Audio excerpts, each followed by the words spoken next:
ബാക്കി എല്ലാവരും ബംഗാളികളാ. ആദ്യം തന്നെ ഞങ്ങള് സ്നാക്സ് ഒക്കെ എന്തൊക്കെയാന്ന് നോക്കിയപ്പോ രതീഷ് കിടക്കുന്നുണ്ട്. ഇപ്പൊ രതീഷ് പടയ്ക്കാന്ന് വിചാരിച്ചു. പിന്നെ നോക്കിയപ്പോഴേ രതീഷ് കഴിച്ചു കഴിഞ്ഞാൽ വിശപ്പ് മാറില്ല. ഇതാണ്ടാ നമ്മുടെ ഇവിടുത്തെ ചേട്ടന്മാര്, ഇവര് നല്ല വൈബാ. ഇത് പോണടാവില്ലേ, ഇങ്ങനെയാണ് മാനേജർ അവിടുത്തെ. ഡിഫൻഡറിന്റെ സൈഡിൽ നിൽക്കുന്ന ഒരു ഗഡിയാനുണ്ടാ.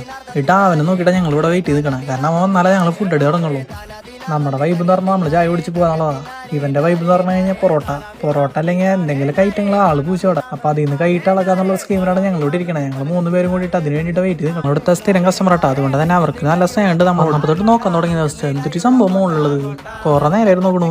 നോക്കിയപ്പോഴേ ക്യാമറ ചെക്ക് ചെയ്തോണ്ടിരിക്കുക, വല്ല അടിച്ചു മാറ്റി ഉണ്ടായാവും. ഇതൊക്കെ കണ്ടിട്ടേ ഞങ്ങൾ ചോദിച്ചു, എന്തൊരു ചേട്ടാ എന്തൊരു കേസ് ചോദിച്ചാൽ പറയാ ഡേറ്റ് മാറിയെടുക്കാം. ഇതൊന്നും ചക്കൻ ശ്രദ്ധിക്കില്ല കേട്ടാ. ചക്കൻ അവിടെ കുറുങ്ങിയിരിക്കുക. ഇതിപ്പോ ഇനി അവന്റെ കാലല്ലേ. വീഡിയോ എടുക്കുമ്പോ കടയിലത്തെ ഒരു ബായ് ഉണ്ട്.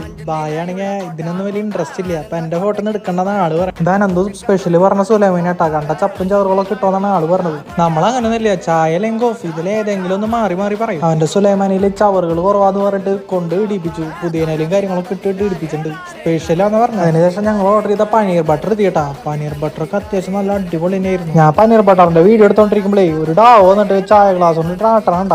ആദ്യം അട്ടലിസ്റ്റാ. എന്തിട്ട കേസ് മനസ്സിലാവണില്ലേ. വീഡിയോയിൽ പെടാൻ വേണ്ടിട്ടേ. പക്ഷെ ആള് വീഡിയോയിൽ പെടാൻ ആൾക്ക് ഇൻട്രസ്റ്റ് ഇല്ലട്ടാ. ആള് വീഡിയോ എടുക്കണ കണ്ടപ്പോ ആള് ഓടി കൊടുക്കും.